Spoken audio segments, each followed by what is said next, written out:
Hello, and welcome in. I'm Lizz Christie of Galactic Mythology, here with the third Goddess Report. First, a huge thank you to all my new subscribers. I appreciate every listen, every interaction.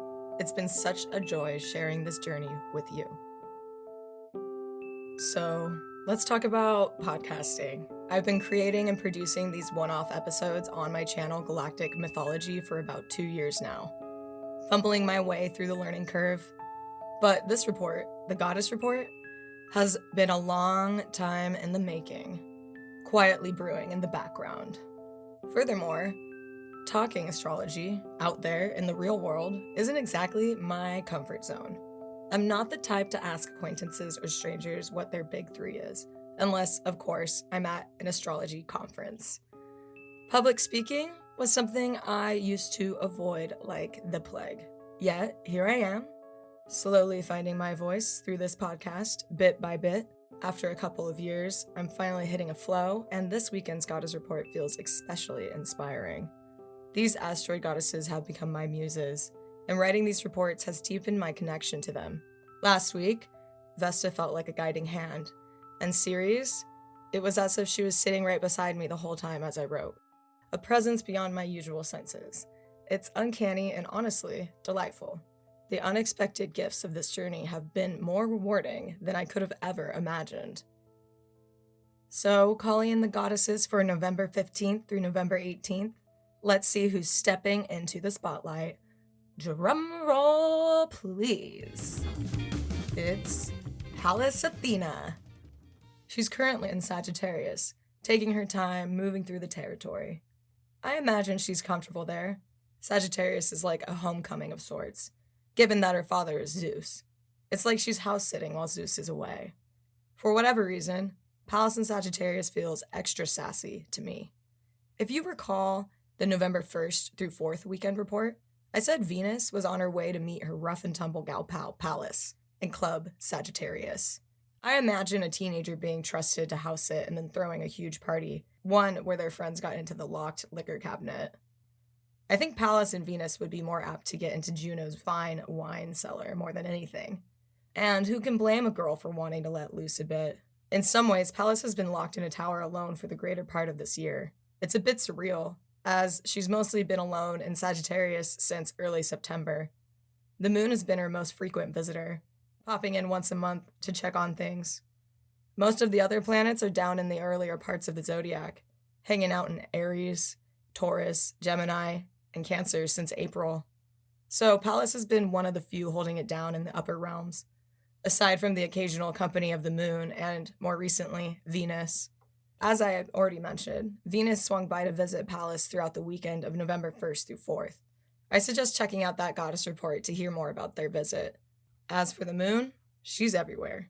It's her duty to check on all the celestial points and bodies of our galaxy at least once a month, except for once in a blue moon, a term referring to when there are 2 full moons in the same zodiac sign during a zodiacal season. Sheesh. If you think about it, the moon is a very busy gal. She's constantly moving forward, never backwards. She has no time to dilly-dally about. There are a lot of people to see and things to do, like the full moon inching towards totality throughout the day of Friday, November 15th, reaching her peak moment around 1 p.m. during the day here in Portland, Oregon. I guess if you haven't guessed it already, ladies and gentlemen, may I introduce the next star of the show, or rather, luminary of the show? Miss Luna. Fierce, earthy, and ready to shine, this Taurus full moon is giving it her all. Stay tuned for insights on how Miss Luna in Taurus, along with asteroid Pallas Athena, are going to treat you this weekend. It's time for interpretations. Oh my goddess, where do I even begin? The synchronicities are bonkers in this report. The focus is on Pallas Athena and the moon. However, I can't even begin to talk about Pallas without talking about Mercury for a minute. Mercury enters Sagittarius on November 2nd and would appear to be the next in line to pay Pallas Athena a visit. But, by cosmic design, and despite their proximity, they won't meet in Sagittarius, without any particular effort on Pallas's end. She sidesteps a rendezvous with Mercury in Club Sagittarius. Instead, they'll come together in an exact conjunction on January 21st, 2025 at 7:08 p.m. Pacific Standard Time, within the 20th degree of Capricorn. As it turns out, the sun will catch up to Pallas in Sagittarius before Mercury ever gets close. Unlike the trickster Mercury, who darts quickly through signs, Pallas, an asteroid in the asteroid belt, moves more slowly and deliberately. Pallas typically spends about 3 months in each sign, and this weekend she's making her way from 23 degrees to 25 degrees of Sagittarius. Mercury, meanwhile, starts the weekend at 15 degrees of Sagittarius and will progress to the 18th degree by the 18th of November. He holds a 1-degree lead over Pallas, but his retrograde is just around the corner, which will soon slow him down. A rhythmic cycle in astrology, we're used to Mercury's quarterly retrograde, but this retrograde has a distinct tone. It's as if Mercury is reluctantly dragged into his cosmic duty. He seems almost irked by this routine reversal.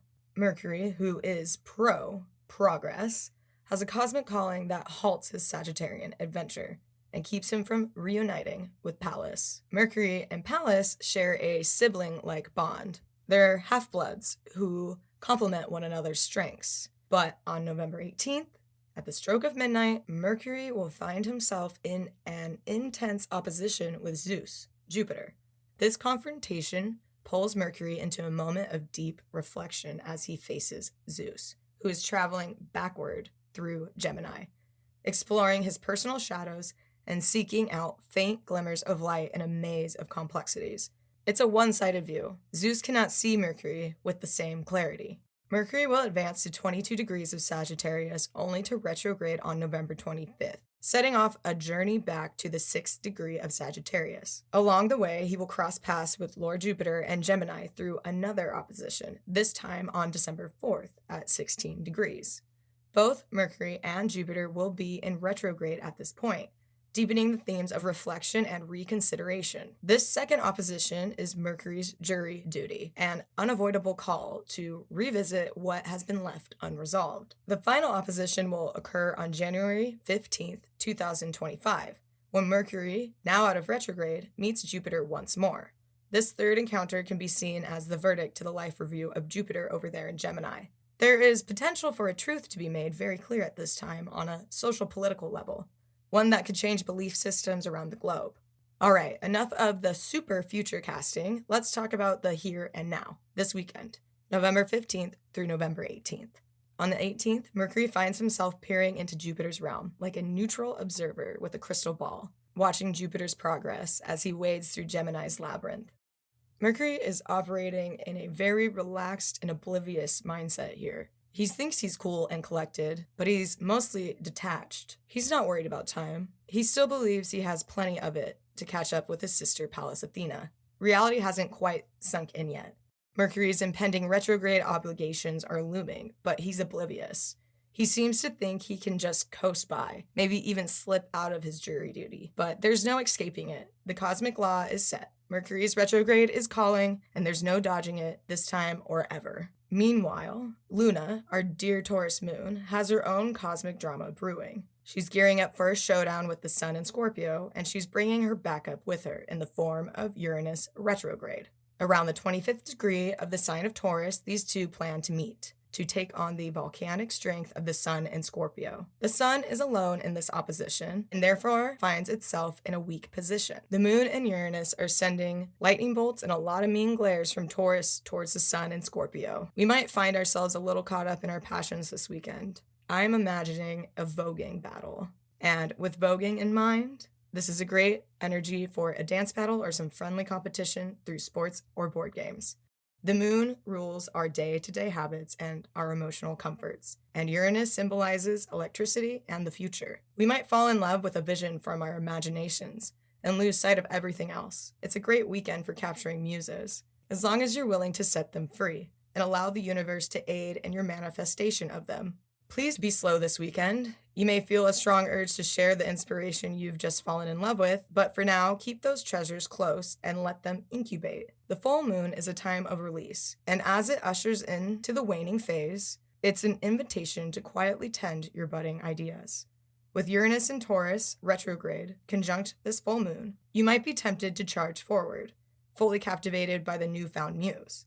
But keep it calm and carry on. Overreacting to this spark of inspiration could end up costing you your peace and, down the line, the deeper fruits of this creative muse.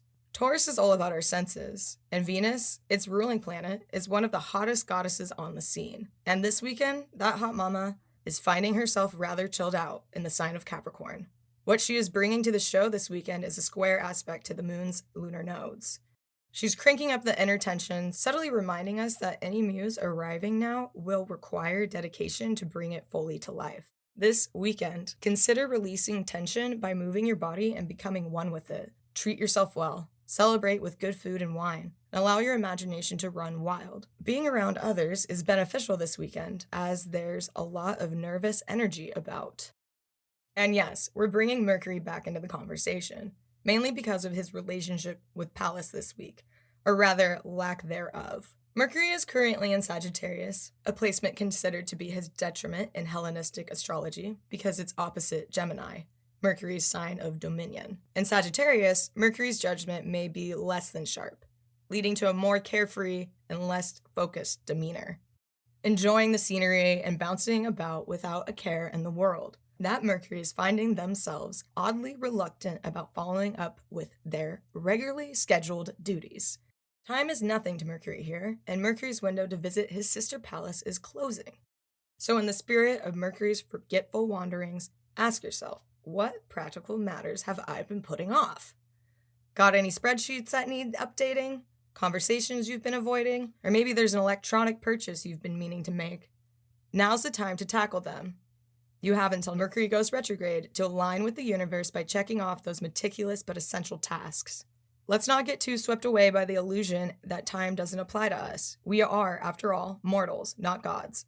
Mercury, however, is a fascinating character because he straddles both worlds. He belongs to the gods, but also operates within our day-to-day realities. Time applies to him, and right now, he's lost in the forest with Jupiter. Pallas Athena, meanwhile, is stuck in Jupiter's and Juno's castle, counting the stars. She's finding herself lost in a daydream. This is due to the fact that over the weekend, she will be getting closer and closer to the center of the galaxy, the Galactic Center, that occupies 27 degrees of Sagittarius. She became comfortable within her own company and has found herself transfixed within meditation, astrally exploring the cosmos from the safety of her bedchambers. She knows that Mercury will not be meeting with her anytime soon, and she also knows that her father Jupiter isn't going to be coming home any sooner. So she has devised a different way to escape her home-sitting duties, through the bending of time and space. She's also been documenting her astral discoveries, penning a book that she plans to keep and share with care. Throughout all of this time, alone in the sign of Sagittarius, Pallas has gained a new sense of self-worth. Being witnessed is great and all, but learning and embodying sacred truths from the stars is priceless, and a superpower, one that outlasts the fast life of ephemeral gatherings and moments of sensual ecstasy with others. All in all, this weekend is great for discovering and falling in love with a new muse for a creative project or endeavor. However, we want to be patient with our release of that muse. Do not drop everything like your mundane responsibilities to chase after it. Keep her close to your heart, and nurture that muse into a flourishing existence by taking care of yourself and others. If you find yourself obsessing, then move your body, dance, do yoga, ride your bike, whatever gets you to move around. Stay calm, be responsible, and dance your heart out. So in closing, let the weekend bring you inspiration and joy. Whatever you do, don't drop everything to chase that muse. Remember, treasure her, let her grow, and allow the universe to join you in making her real. If you're feeling overwhelmed, move your body, ground yourself, and expel some of that excess energy. So much gratitude. Take what resonates with you and leave the rest behind. Until the next time, this is Lizz Grace Christie with your third Goddess Report. Keep shining. See you in the stars, or rather next weekend, my birthday weekend. Woohoo! November 22nd through November 25th. Can you guess what day my birthday is? Tune in next week to find out. And please like, share, and subscribe if you haven't already. Have a wonderful night, have a wonderful day, have a wonderful life. I'll see you next weekend. Goodbye.